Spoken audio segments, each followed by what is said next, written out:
Drama પછી આજે દિયોદર તાલુકા પંચાયતમાં હોદ્દેદારોની ચૂંટણી અને ભાવથરાદના દિયોદર તાલુકા પંચાયતમાં ચૂંટણી યોજાશે. તો આજે તાલુકા પંચાયતમાં પ્રમુખ ઉપપ્રમુખ પદ માટે ચૂંટણી છે.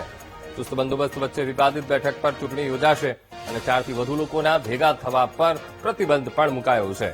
25 મે હોબાળાના કારણે ચૂંટણી રદ કરાઈ હતી.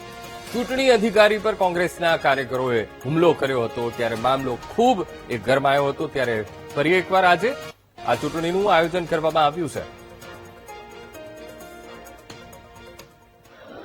આમ તો ચૂંટણી પંચના નિયમ પ્રમાણે અને સરકારે જે રોટેશન જાહેર પાડ્યું હતું એ પ્રમાણે 25મી તારીખે યોજાવાની હતી.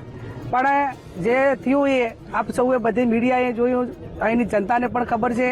ખેર કદાચ હવે જે થયું એનું પુનરાવર્તન ન થાય અને કાયદો અને વ્યવસ્થા પૂરેપૂરું જળવાય અને તાલુકા પંચાયતની ચૂંટણી લોકશાહી ઢબે થાય. જે અધિકારીને ચૂંટણી પંચે અને ઉપરના અધિકારીએ ચૂંટણી અધિકારી તરીકે મૂક્યા છે એ હતાઈના ચૂંટણી અધિકારી છે. પણ અપેક્ષા રાખીએ કે જે એમણે 25 તારીખે ભૂલ કરી અને ભૂલ નહીં પણ સરકારના દબાવમાં આવીને ચૂંટણી મુલતવી રાખીને એક લોકશાહીની હત્યા કરવાનું અને જે ચૂંટણી પંચના નિયમો છે, ભારતનો બંધારણનો ક્યાંક ને ક્યાંક ખંડન, એને બંધારણને આંચ આવે એવું એમને જે વર્તન કર્યું એનું પુનરાવર્તન ન થાય એવી અપેક્ષા રાખીએ.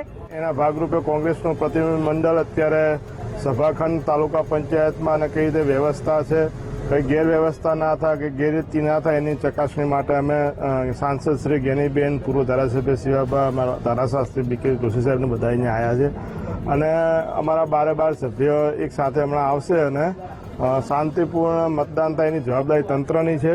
ગઈ વખતે પણ ભાજપના લોકોએ ખોટી રીતે અંદરો અંદર એક નાટક ઊભું કરીને ચૂંટણી મુલતવી રાખી હતી.